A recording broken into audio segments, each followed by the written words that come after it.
Next up is Inventor and CEO of Celluma, Mr. Patrick Johnson.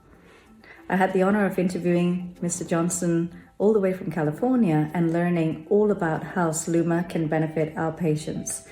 Sluma has 9 FDA clearances, 3 for aesthetics and 6 in the pain management side of things. What really sparked my interest in light therapy to benefit patients actually came back in 2005 during my time in the National Medical Laser Centre at University College London when I was carrying out an MSc in surgical science. Now, 15 years later, I have 3 Sluma devices here at the clinic to benefit our patients. Ladies and gentlemen, please allow me to introduce to you Mr. Patrick Johnson.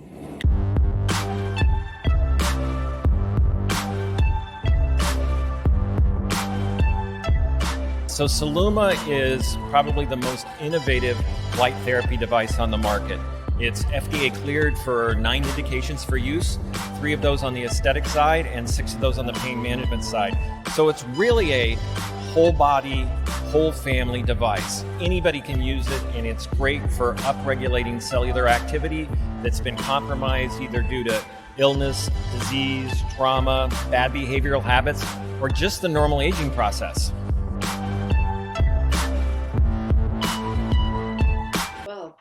Again, thank you so much. I think your team and Jonathan have pulled this together really beautifully, and what a nice opportunity to speak with you, Patrick. But what I'd love to do is just give you a bit of insight into what this is all about and why I'm doing this. Really, firstly, is just out of sheer curiosity. I mean, I love the work that I do and the clinical practice that I get to do every single day in my clinic, and I come from a background of reconstructive plastic surgery and burns in the government hospitals here in the United Kingdom. And I've been doing that for 12 years, but it was really when I left some time at reconstructive plastic surgery. So I was a trainee in burns and reconstruction, all ages, all skin types, male, female, that sort of thing. So I've always been fascinated about skin.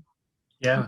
I'm your typical surgical bod. You don't like something, you cut it out, you put some stitches in, and you make sure it has a functional and aesthetic outcome. There we go. Yeah.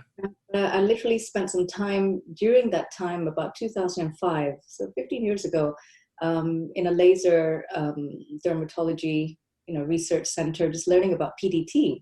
So photodynamic therapy, 5-ALA, then becomes METBIX. And it was during this time that the fascination with, EBDs, energy-based devices, laser tech, it was all foreign to me. I didn't know anything about that, but it was just so interesting, and that was about the time when aesthetic medicine was really coming into play. You had radio wave technology and so forth. And I just guess I got so curious about what the future could bring that I went back to the National Health Service. I left the NHS after a few years just because I was curious about doing something new in my life. And the long and short of it is I don't operate anymore. And I've devoted my time to purely aesthetic medicine. And, we focus on a lot of the treatment blending of topicals, technologies, injectables, etc. But with the whole concept of research, these are things that are, in my opinion, still relatively new. They're new sciences, they're very innovative, they're very exciting. And I always feel that there's no better time to be in aesthetic medicine and to be an aesthetic practitioner, but also to be an aesthetic patient.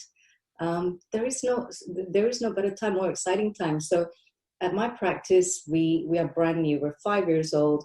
We started with no patients, and we've really focused on what our consumers and what our audience and what our patients could be interested in. Because when you start from zero, you don't quite know what a patient is going to be looking for, and you sort of grow with that whole concept. So we focused on patient education right at the start of what we do, just so that we could almost grow together.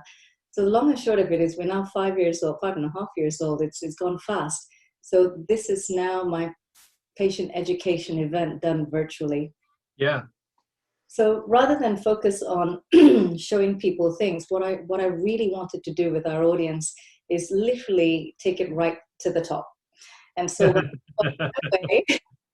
what better way than to have this wonderful opportunity than, to meet the maker of Celluma, myself, and them to have the opportunity to actually meet with you and hear it straight from you, a bit about you, why you introduced it, how you did it, what made you fascinated about light therapy, and just the story behind you and Celluma as a brand, your brand values, your ethos, you know, where you see where it started from, where you see it going, and what is the future from Celluma. But we're just getting started with our 3 devices. I have to say, I use it. I really like it. And I think our patients are going to really love it. But, you know, enough about me, Patrick. You know, what we'd really love to hear is a bit about you, your background, and tell us about you. Yeah, so I've been in the medical device industry for going on 25 years, all sort of on the manufacturer's side, running companies. And before founding BioPhotos, I was the chief executive officer for a publicly traded company in the orthopedic segment of the medical device industry, making powered surgical equipment. And about 10 years ago, despite that company doing very well and being successful and growing rapidly, I sort of came to the conclusion that orthopedic surgery was sort of glorified carpentry. You know, surgery and carpentry uses all the same tools. They're all called the same thing, just, you know, the ones in surgery are autoclavable and cost 10 times more for that reason. And seriously, my sense was in orthopedics, while our products were helping people, they were actually enabling bad behavioral habits, particularly around obesity and around diabetes and around, you know, people participating in activities that were detrimental to their joints, that they could just fix with surgery. Mm-hmm. And so I came to the conclusion that I wanted to do something that was more on the wellness side of things, where I could help people, you know, take care of their bodies and heal their bodies naturally and non-toxically. So I went looking for a nugget to build a company around and stumbled on to the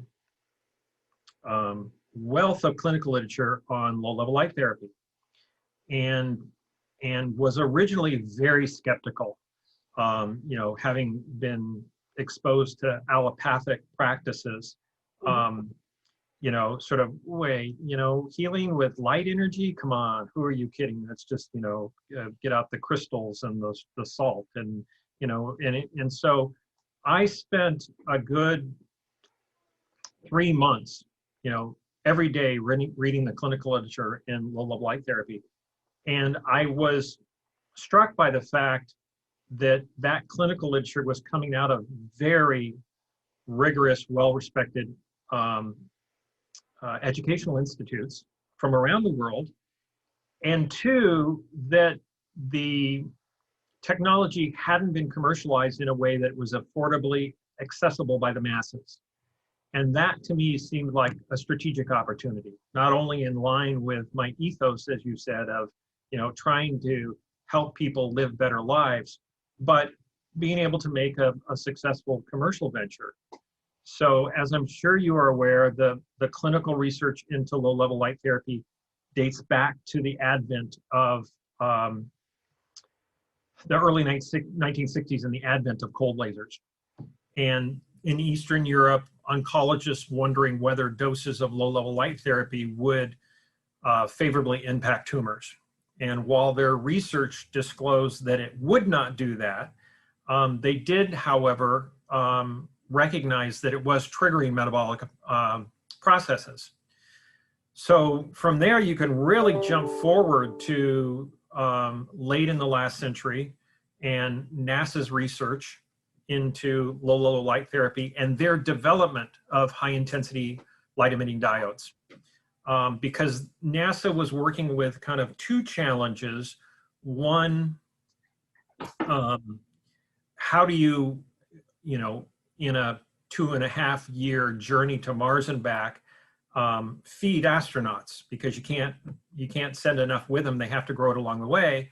And NASA discovered that they could use specific wavelengths of light generated by LEDs to grow plant stuffs. And they've been doing that successfully in the International Space Station for over a decade. So problem solved. The bigger issue is given the fact that we are biological organisms that evolved on the face of the earth, our bodies rely on Earth's gravity for normal cellular function. And when you put the body into a zero gravity environment, it shuts down at the cellular level. Specifically, the mitochondrial process becomes compromised and the body's production of ATP is impeded. And so NASA figured out that they could take those same LEDs and, you know, expose that light energy to mitochondrial compromised tissue and not only re-regulate, but upregulate the mitochondrial process, turning back on the production of cellular energy. Well, that has a whole lot of implications back here on Earth, where we are bombarded daily by environmental insults, whether those be disease, illness, injury, bad behavioral habits, or just the normal aging process. I mean, arguably, you can define aging as the degradation of the mitochondrial process. And so, you know, kind of seeing all of that for myself, and it was really catalyzed in the closing statement of a research paper by collaborative effort between Harvard and MIT and Boston General Mass Hospital, where they said, someday, very soon, every home will have a light energy device, most likely LED, in their homes for treating those things that you know we all commonly ail from. And for me, that was sort of the same as, you know, Bill Gates prognosticating that we would all eventually have personal computers in our homes. So, you know, it seemed like a worthy contribution as a capstone to my professional career, but it also seemed like a huge marketing opportunity that if you could develop the right product, you could sell a lot of low-level light therapy devices like the Sluma. Sorry, that was a long way around. I love it.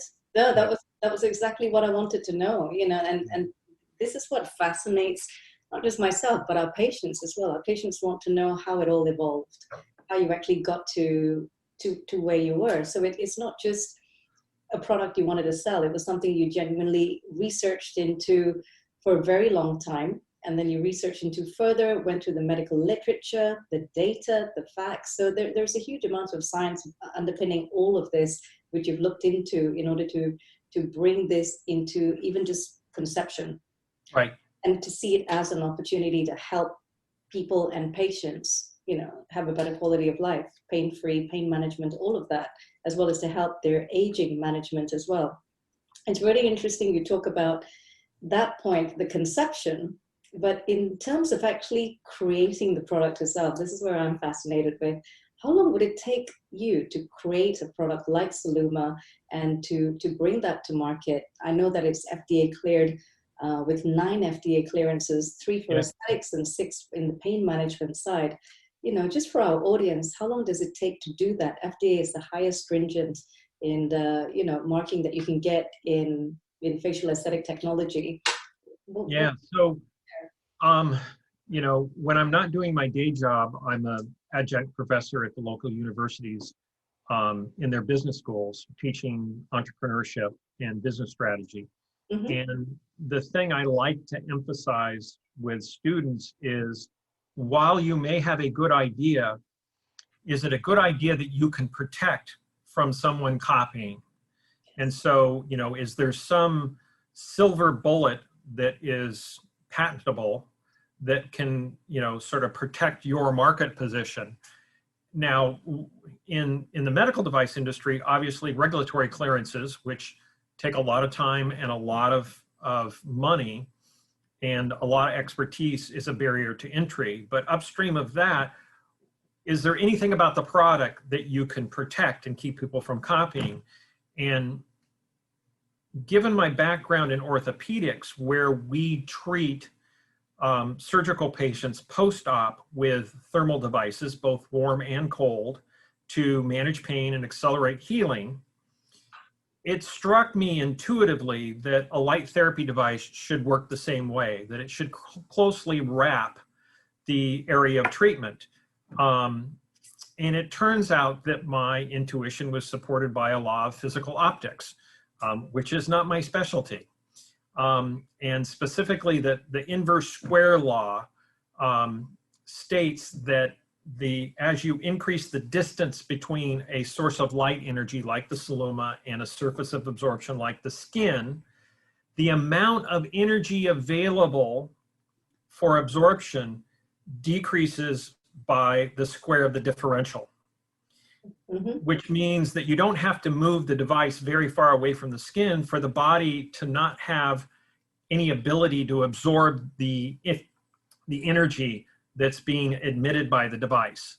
And so, you know, my aha moment was, well, if we could create a light therapy device that was shape-taking and conformable, we could deliver a efficacious dose of light energy, but at a much lower cost, addressing that sort of strategic intent of the company, which is making the therapeutic benefits of light therapy accessible to the masses.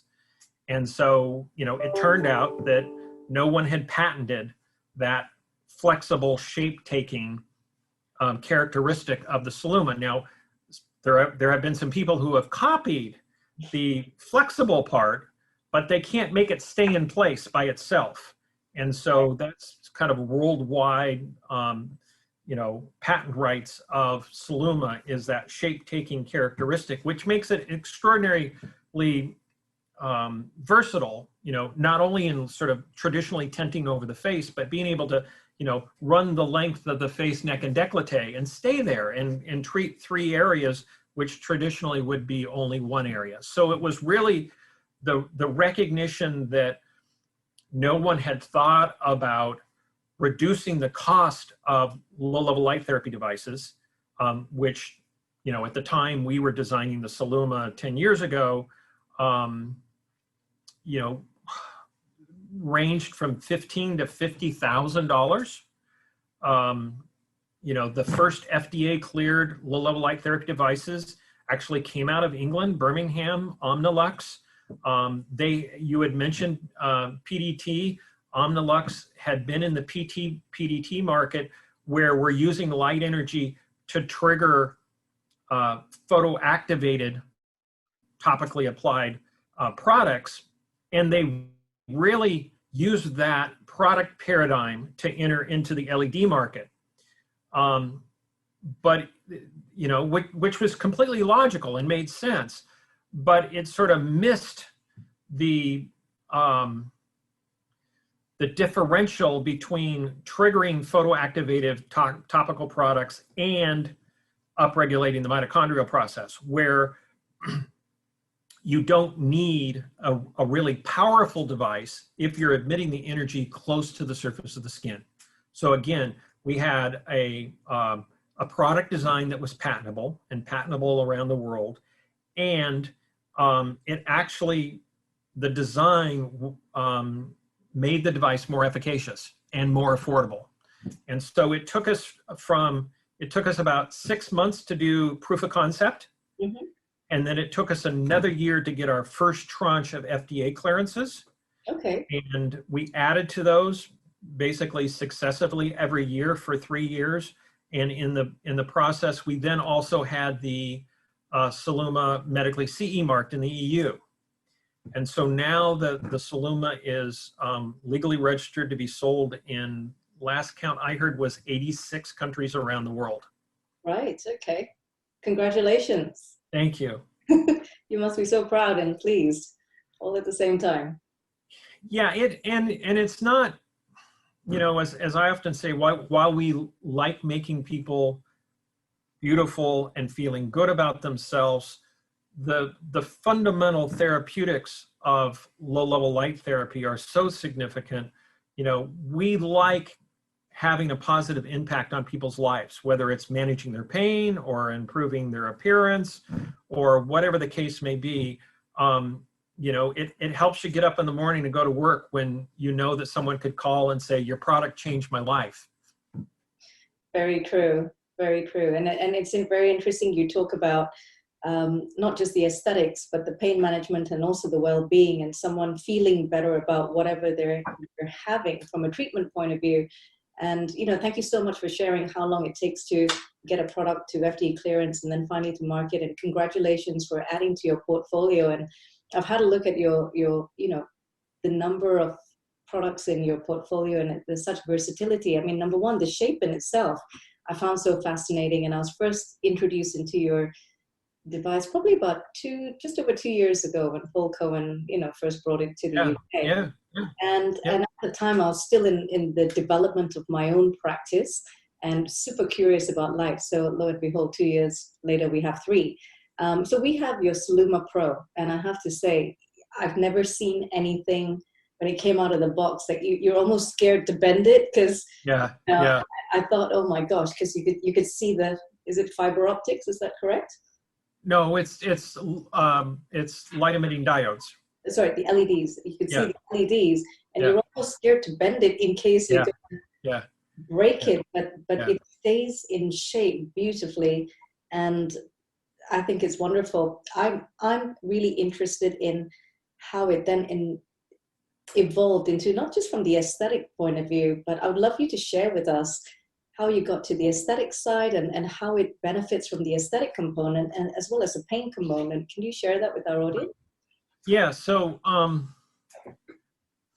at the time we submitted to the FDA for the first time, there were 7 indications for use the FDA had cleared LED devices for. So we applied for all of them.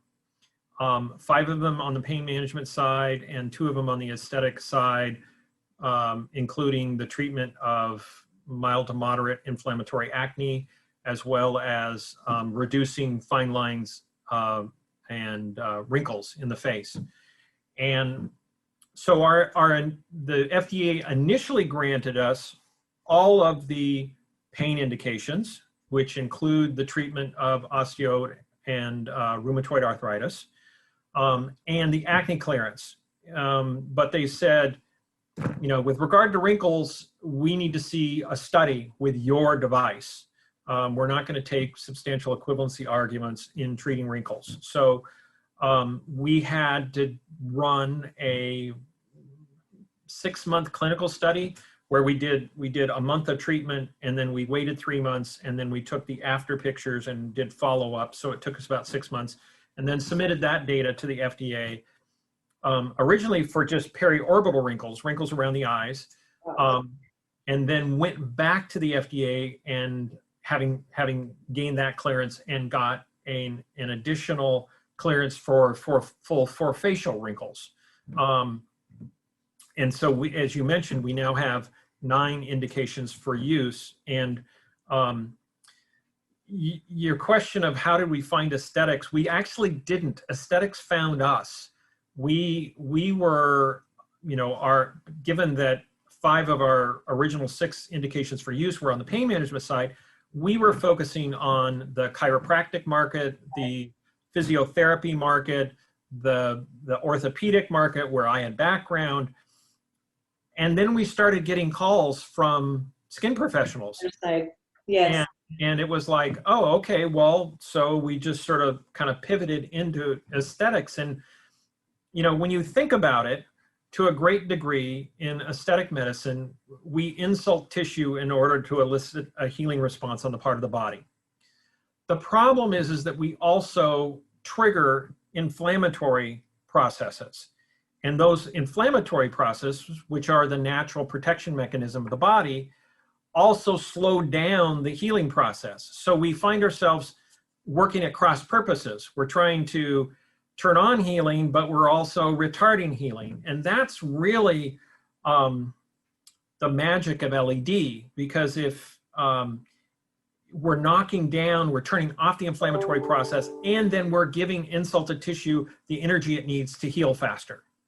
So, I mean, that's really the power of LED and the Celluma in aesthetics is, you know, not only can it be used as a standalone treatment, whether that be acne, whether that be wrinkles, but it is a fabulous adjunct for pretty much everything in aesthetics, particularly where we're insulting tissue. because it turns off the inflammatory process and gets tissue healing naturally the way it was designed to. You're making my brain think of every single treatment that I'm doing in the clinic right now, from RF microneedling to laser treatments, you know, to the post, I don't like to say post-operative, but the post-treatment care that we can offer our patients. Absolutely.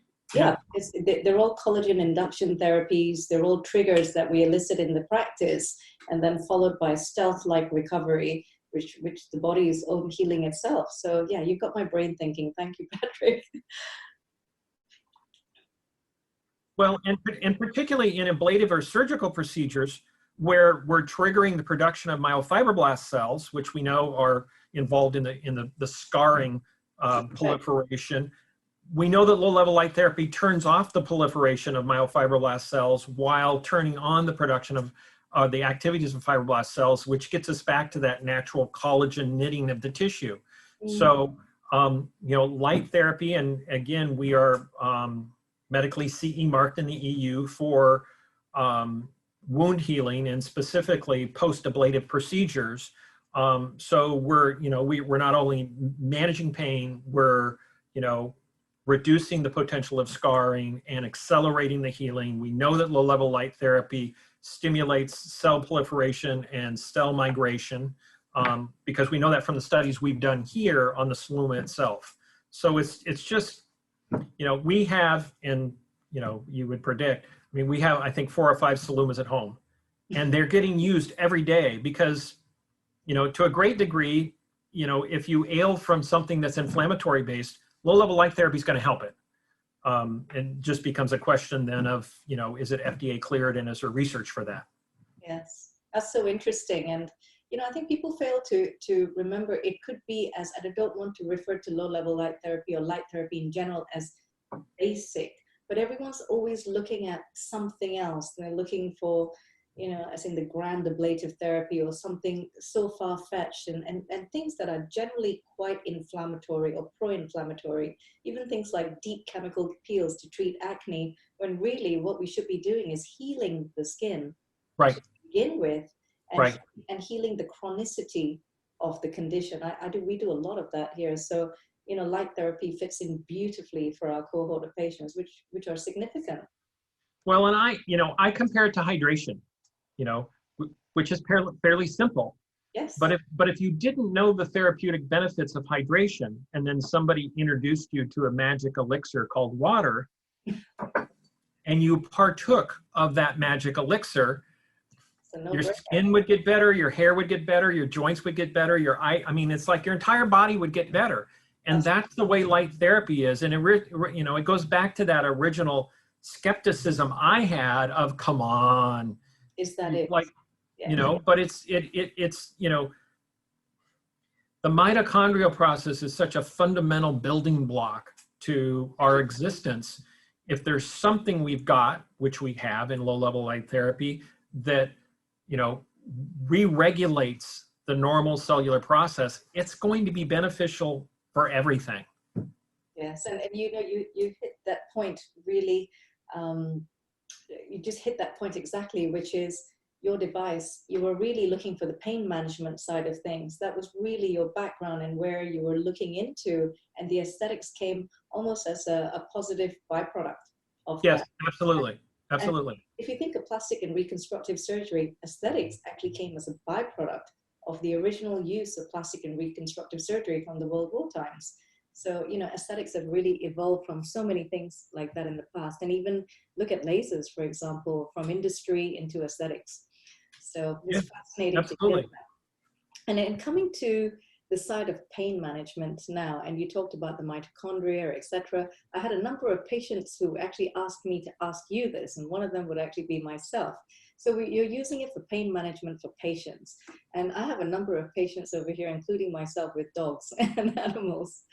And, you know, could you use it for your pets? You know? Oh, certainly. And that's, you know, in one of my slides in my educational presentation is, think of low-level light therapy as photosynthesis for mammals. And so, you know, in that falls, you know, Fido and Fifi. And, you know, it's our experience and the experience of our Celluma users that animals are naturally attracted to light therapy for some reason. Animals seem to know what's good for them. And so, you know, if you've got, you know, joint issues with your dog, if you have skin issues with your dog, if you have arthritis issues with your pet, absolutely use the Celluma on them. You know, the worst thing that's going to happen is your cat is never going to let you do a facial treatment at home with your Celluma because it'll keep trying to climb inside while you're doing it. So yeah, absolutely. And we have veterinary chiropractors in the United States that use the Celluma, you know, in the equine world, you know, as well as canine and feline. Yes. Well, again, it comes to your point, you know, full body, full family. Absolutely. Yeah. Including the family pets, who are probably in some cases more prized members of the family. My dog is practically my child. So yes, I will certainly watch me put that video on soon, Patrick. Yeah. Yeah. So in terms of the actual treatment itself, so a lot of patients that I see now, majority of our patients, we're faced with this whole Zoom boom culture, just like how you and I are connecting by tech, which is fantastic because I get to interview the maker of one of my brand new devices. We're spending a lot more time over the last few years looking at each other, and we're looking at ourselves more, and also hunched up in our computers, much more digital, much more social media savvy. And so therefore we're holding a lot of muscular tension in the pectoralis, the trapezius, and all of that. And I put myself as number one because everything that I've introduced into my practice, I've essentially brought for myself, including the Sluma. So I just want to understand, it's not just pain management. The clearance is actually for muscle tension, muscle spasm. So really, we should be able to wrap all of this around ourselves in order to heal that inflammation that's actually being a part of our lives on a daily basis, right? Yeah, absolutely. And that really was the genesis for the Celluma Deluxe, which is our full body devices. Yes. Which is, if the fundamental benefit of light therapy is knocking down the inflammatory process, and we potentially have mitochondrial compromised cells all over our body, why not be treating the entire body in 30 minutes? Yes. Just as opposed to, isolated parts of it. And so absolutely, in these crazy times, I can tell you that I appreciate that I have one of our very, very early test versions of the Celluma Deluxe at home to benefit from. Okay. I can share with you Wednesday evening, I misstepped off of my front porch and rolled my ankle and then fell on my bum, and the leading edge of the porch caught my sits bones. Yeah. And I wouldn't be able to sit right now if I hadn't had the Celluma at home to treat it. And I have no bruising or anything. I have some residual spasm in my back, and I have a Celluma Pro right here, which I'm going to use while I'm sitting at my desk. As soon as we wrap up, I didn't want to have the flashing lights going on in the background. Somebody would think we're running a disco. But it is, it is a whole body, whole family, including the pet's device. Oh, thank you. I'm so sorry to hear about your fall, and that is a painful one, but it's interesting how that's become a part of your life. And this is where I see the technology fitting, because I use things on a daily basis, and I'm now doing this a lot more. So yeah, you have to focus on your posture, etc. And I want these to incorporate into my life so that I continue to age positively because of, I don't mean to say bad behavioral habits, but it's true. We are undergoing so much more spasm, and which brings me to the next point of aesthetic well-being, emotional well-being, and that whole issue of self-care. And, we run at 110 miles an hour, we all do, and right now there's a lot going on in the world, and everyone's running at another 110. So in terms of your technology, I brought it into my practice for something to use to patients in clinic. But what I find fascinating is the opportunity that I have to be able to deliver this to our patients at home as well. And what advice do you have for patients who are new to light therapy? Because in the past, you either got the big devices or you have the very small devices. Right, And right. here you have something brand new that's very scientific, very results driven. And how can they incorporate it into their at-home regime? What advice would you have for them? Yeah, I remember growing up, anytime something would happen, my mom would say, get the Neosporin.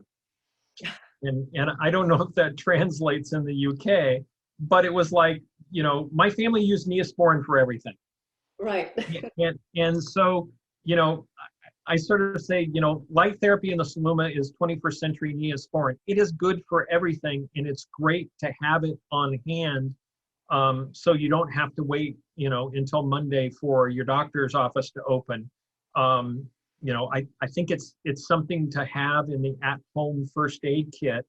So you get the benefit of, that, and then you also have the benefit of, maintaining a healthy, youthful look and having your body feel young and youthful and energetic.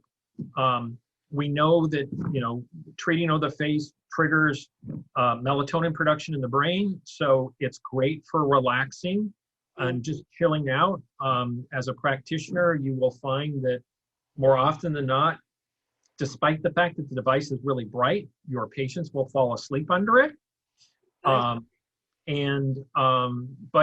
anytime you twist your knee or roll your ankle or bump up against the piano or whatever it is, or a long day in the office, I mean, to a great degree, our practitioners take their Celluma home every night because they need it. The massage therapists, the achy muscles, and I can share our first physician sale was to a dermatologist who bought the device for his own back, of just not being able to practice because of his sore back. And once he saw the benefits of treating his back, he started using it aesthetically on his patients. But absolutely, any of those, in the United States, I think 100 million people report that they suffer from chronic back pain. And it has to do with, not necessarily bad behavioral habits, but just the environmental insults of modern lifestyle. And it's great to have the Sluma at home to kind of slide behind your back while you're watching the evening news or whatever the case may be. And it's great for, everybody in the house, except maybe the babies, because babies haven't had enough time to have their mitochondrial process compromised. Babies are good. It's the problem is aging makes you need light therapy. That's a very good point. Aging makes you move and need that. And also for joints, you mentioned that's where you come from, the world of orthopedics. And I think we're going to see a lot more joint changes, prematurely as well, not just from an aging population, from a much more prejuvenation. So a lot of the treatments that I used to practice in aesthetic medicine 10 years ago were, first generation, first of its kind. And because they were so new, there was a different audience, probably an audience that was slightly older, in the 50s, 60s and beyond. Whereas now we're seeing a lot more in terms of prejuvenation. And when I mean that, I talk about your teens and 20s from the acne and the inflammation of the skin. And then next you think about your 20s and 30s. And, a lot of patients are also aging in a very accelerated manner. And I use that word inflammaging, inflammation and aging all put on. And we are just one big chronic inflammation happening every single day. Yeah, and now we have masking, right? Everybody's wearing masks and they're breaking out. And my son works in a genetic lab in Silicon Valley, and he has to wear a mask all day. And I sent him a Sluma because he was breaking out from the environmental insult that the mask is, and we're all impacted by that. And so there are those kinds of things, or having to healthcare workers having to constantly have gloves on. Yes, we weren't designed to constantly have gloves on. No. So and I have to say, the type of pustules that you're seeing now with maskne, they're very different in nature to what we used to see before, is very, very unusual, and they're actually harder for a practitioner like me to treat because, Right.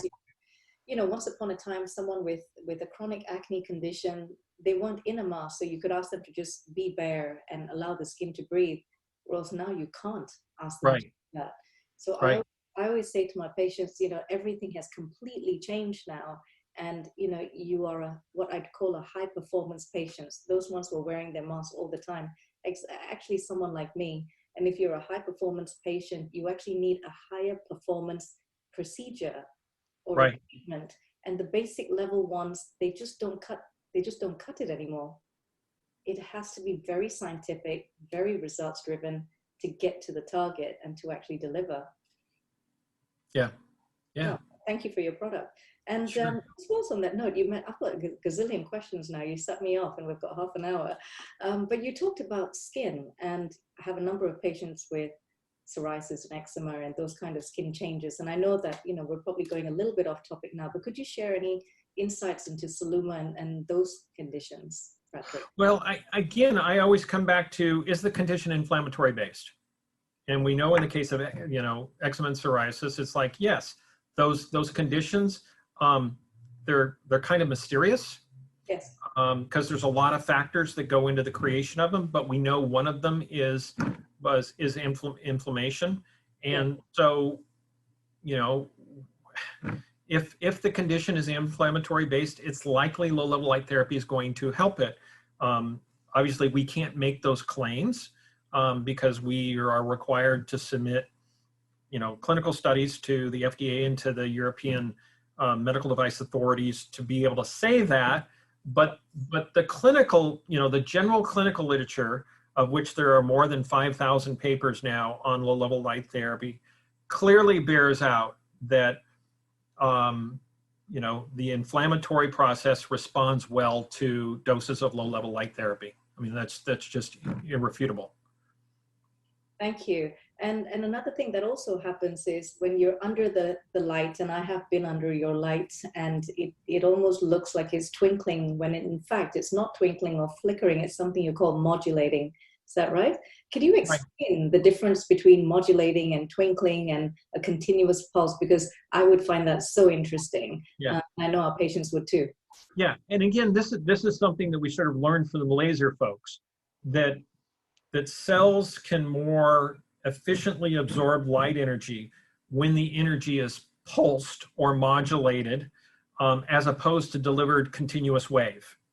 And so, but as you point out, while it might look like the lights are twinkling to the human eye, we're actually modulating between 80 and 800 times a second, or 80 to 800 hertz.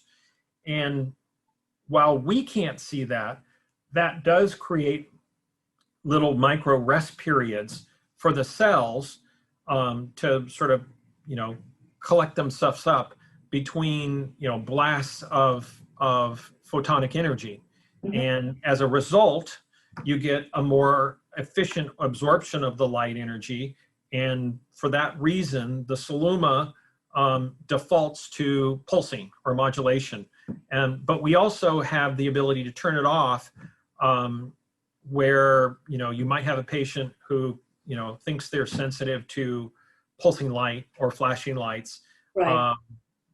And let me just say that one of the contraindications for low-level light therapy, not just Celluma, but all energy devices, is anybody with a history of epilepsy or seizures. Those people have bad wiring, and you want to keep energy devices away from them. But some people just sort of look at flashing lights and go, "Oh my God, I can't do that," and it's like, okay, well, let's turn it off. We're going to deliver the same amount of energy. Your cells just won't be able to absorb it as effectively as if it was pulsing. Got it. Thank you very much. And another question. So apart from you mentioned originally that it was used from the wrinkle reduction in the periorbital area. So that's really fascinating, because normally when it comes to lasers, energy-based devices, you would normally need to use a shield. Right. To cover the eyes, or even an intraocular shield if you really wanted to get, to the top of the eyelids. Whereas this one, you don't necessarily have to. Yeah, and so the backstory there is when Omnilux was pursuing their wrinkles indication with the FDA, they used dental impression material to measure the depth of the wrinkles around the eye, which was the most predictable area to be able to measure the difference created by the light therapy treatment. The flip side of that, obviously, is the potential for retinal injury.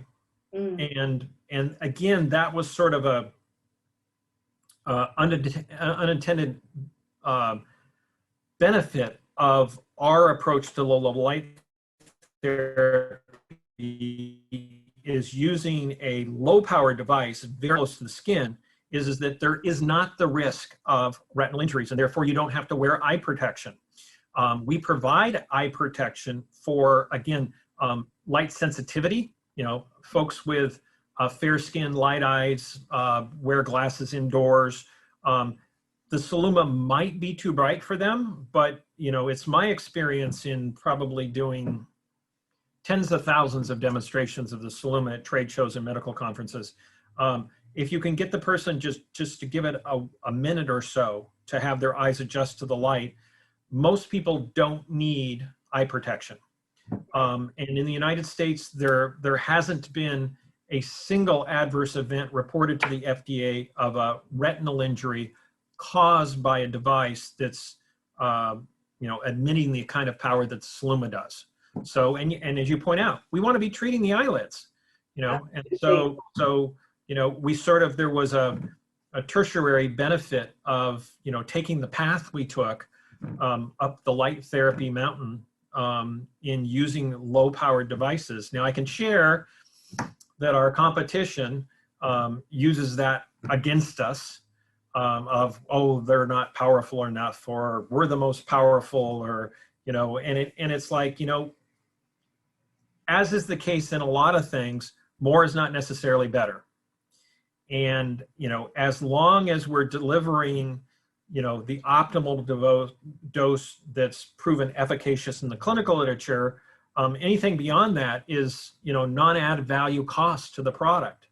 And so again, our driving motivation was, how do we get the therapeutic benefits affordably accessible to the masses? And so that really drove the, you know, our approach to low-level light therapy. Thank you. And interesting, you talk about, you know, the therapeutic applications. And so I want to go a little bit off piece here, if you don't mind, because I would love some insight. So we have a treatment for the scalp now, yes, which removes dead skin and exfoliates and pushes keratin and peptides and proteins, really with the aim of improving scalp health. So it's right. not a hair treatment, but it's a scalp treatment. Right. And I would love your thoughts as to, and I appreciate this would depend on how much hair is on the head, but what about the use of my Sluma Pro on the scalp, either immediately after one of those treatments or as a post-treatment care? Yeah. So there's two ways to answer that question. The first is stay tuned.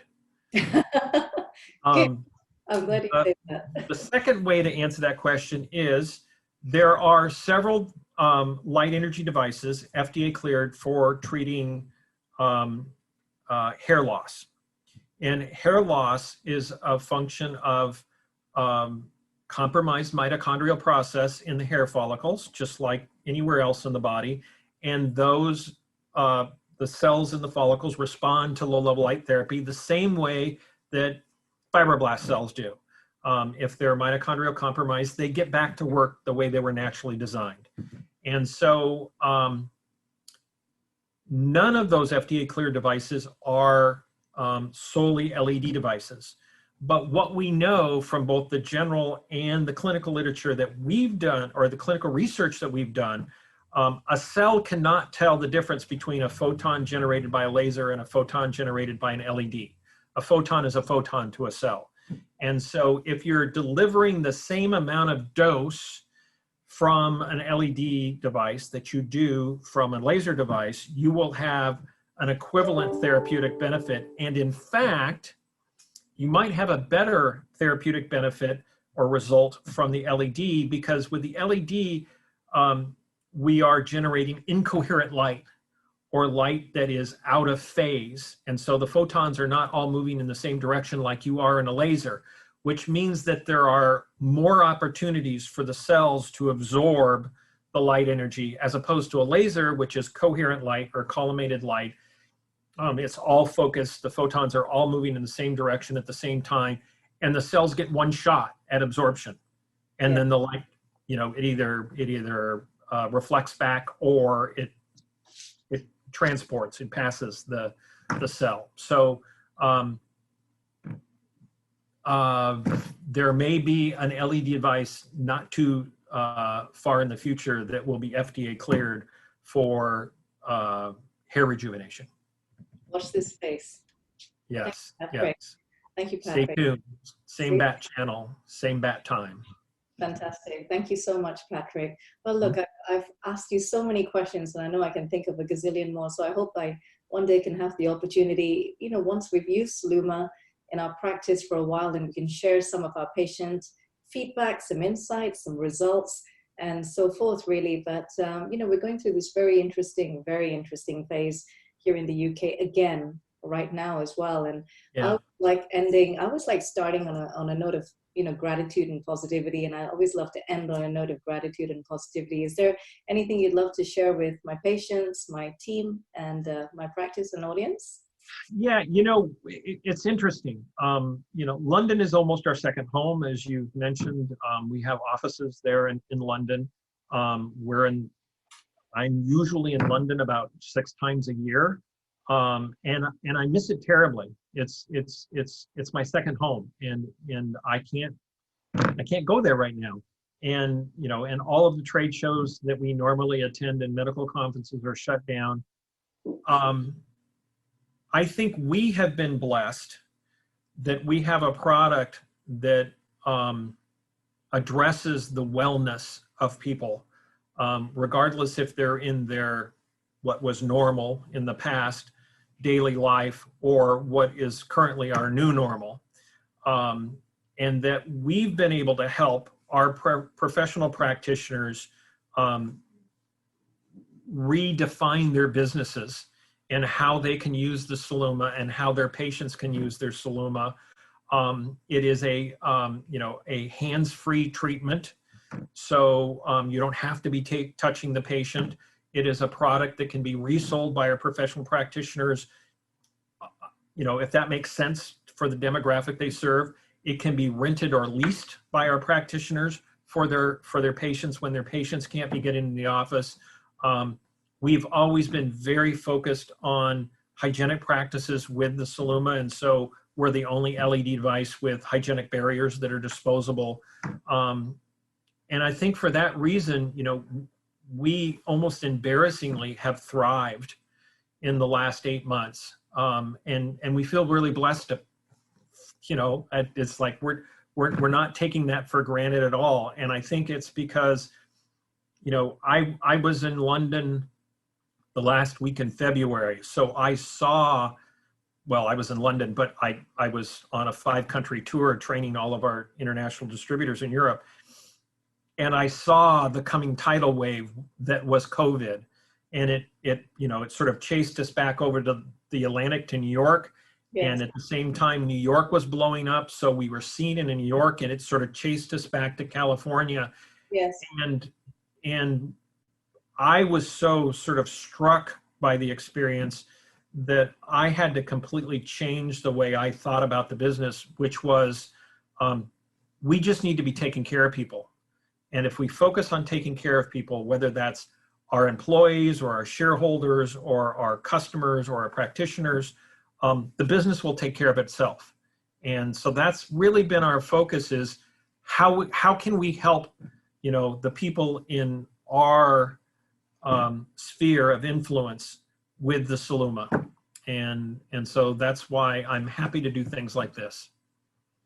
That is so kind to say. And, all I can say is we really look forward to welcoming you to England when it is safe to do so. And I hope that, on behalf of my team and our patients, that we get to welcome you to the practice also one day, to meet with you in person and to look forward to it. And to be at one of our patient education events virtually. Yeah. on that note, Patrick, thank you so much for your time. What an honor for me on a Friday night.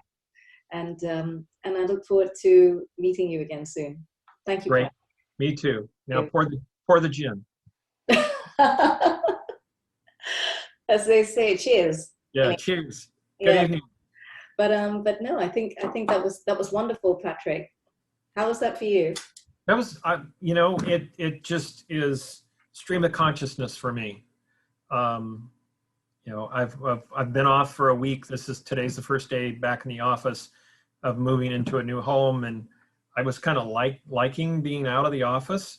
But it's great. This is the water I swim in. Yes. Well, I've really enjoyed this. I could ask you so many more questions, but I appreciate your time as well. How was it for you? Was it what you were looking forward to? Yes. I mean, for me, it's very rare that I get to meet, as I say, the man behind the machine, and for me, it's just so interesting because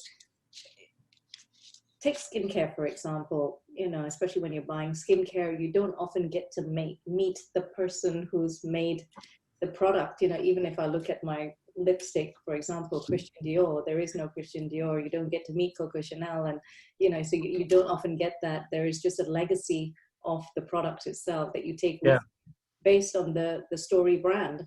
And for me, what I love hearing is how did it all happen? Yeah. What is the evolution of it? How did you create the concept, the device? How did you bring it to fruition? And what is the culture behind it? So, I find it interesting. And those are the kind of things that I think our audience right now, who are extremely corporate as well, they enjoy that side of things. And now more than ever, everyone's at home. And it's just a different light to bring to a patient as well. So I don't believe in selling my products to a patient. Sure, there is a component which is transactional. However, these things feel so good. Yeah. Well, again, as I share with my students, there's basically only 3 business strategies. You can be a low-cost manufacturer, you can be a market innovator, or you can be customer intimate, but you can't be all 3. And if you're really good, you can be 2. And the hardest one to replicate is customer intimacy. Mm-hmm. And so everything with Biophotos and Sluma starts with relationships. Mm-hmm. It starts with the people and what impact we have on people and how we're, impacting their lives, hopefully for the most part positively, but, also negatively. And it's just been my experience, if you start there, the other stuff takes care of itself. Yes. No, thank you. My father is a neurologist back in Malaysia, and he would find all of this very fascinating. I think we're just moving so fast. I haven't even spoken to him all week, poor chap. Well, share it, and I'd be happy to talk to him. Thank you very much, Patrick. I must leave you. All right. Thank you. Have a wonderful evening. And you too. Have a great weekend. Thank you. Good night.